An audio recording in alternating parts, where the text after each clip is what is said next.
मां शैलपुत्री का नाम आखिर क्यों पड़ा? हिमालय की ऊंची ऊंची चोटियों पर एक समय ऐसा भी आया जब चारों ओर भय और अंधकार छा गया था। हवाएं भी जैसे डर के कारण धीमी चल रही थीं। ये वही समय था जब एक शक्तिशाली राक्षस दुर्धर ने अपनी तपस्या से ऐसा वरदान प्राप्त कर लिया था कि कोई भी साधारण देवता उसे पराजित नहीं कर सकता। वरदान मिलते ही उसका अहंकार आसमान छूने लगा। उसने ऋषियों के यज्ञ नष्ट करने शुरू कर दिए, मंदिरों में पूजा बंद करवा दी और लोगों के दिलों में डर भर दिया। कोई भी उसका सामना करने की हिम्मत नहीं जुटा पा रहा था।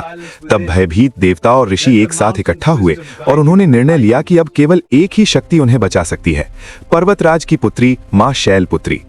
वे सभी हिमालय की पवित्र वादियों में पहुंचे और सच्चे मन से मां का आह्वान करने लगे।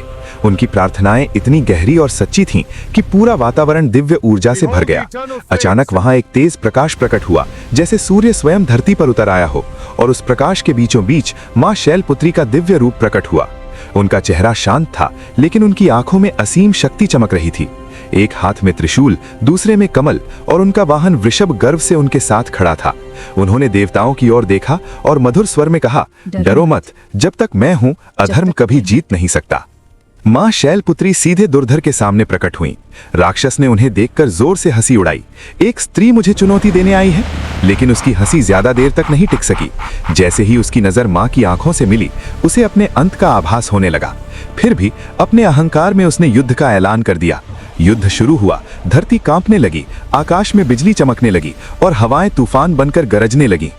दुर्धर अपने विशाल अस्त्रों से वार करता, लेकिन मां हर बार उसे सहजता से रोक देती। उनके हर प्रहार में दिव्यता थी, हर कदम में आत्मविश्वास। धीरे धीरे दुर्धर की ताकत कमजोर पड़ने लगी और उसका घमंड टूटने लगा। अंततः मां शैलपुत्री ने अपना त्रिशूल उठाया। उस क्षण पूरा ब्रह्मांड जैसे शांत हो गया और अगले ही पल उनके त्रिशूल का प्रचंड वार सीधे दुर्धर पर पड़ा। एक ही वार में उसका अंत हो गया।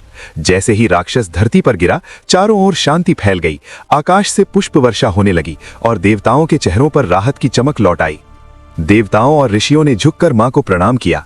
मां, आपने हमें इस भय से मुक्त किया, हमें नया जीवन दिया। मां शैलपुत्री ने मुस्कुराते हुए कहा, जब भी सच्चे मन से मुझे पुकारोगे, मैं हमेशा तुम्हारी रक्षा के लिए आऊंगी।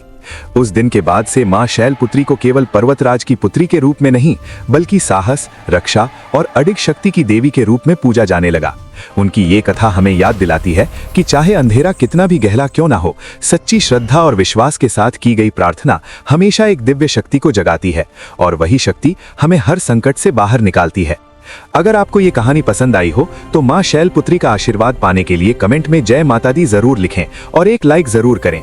मां शैलपुत्री आपकी हर मनोकामना पूरी करें।